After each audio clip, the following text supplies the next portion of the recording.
Welcome to our channel. Today we how to configure Google Analytics for your website, complete guide step by step clearly. To configure Google Analytics for your website, first, visit the Google Analytics homepage. Click on the Start for Free button to create your account.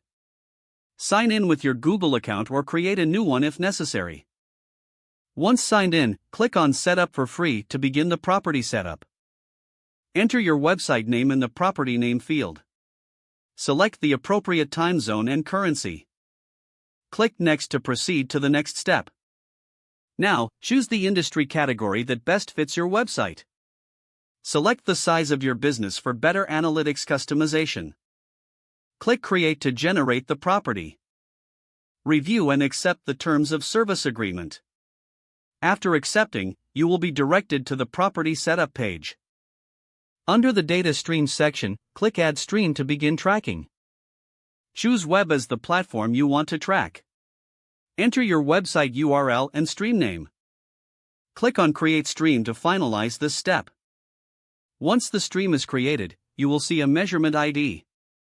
Copy the measurement ID for the next steps. Now, integrate the measurement ID into your website.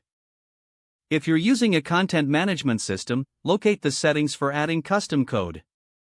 For WordPress, install the Google Analytics plugin for easier integration. Follow the plugin instructions to paste your measurement ID. If you're adding the code manually, open your website's code editor. Insert the tracking code into the header section of your website. Save your changes and publish the updates. Next, return to your Google Analytics dashboard. Click on Real-Time to ensure data is being collected. Monitor the real-time reporting to confirm that hits are being recorded. Don't forget to like this video and subscribe to our channel for more step-by-step tech guides.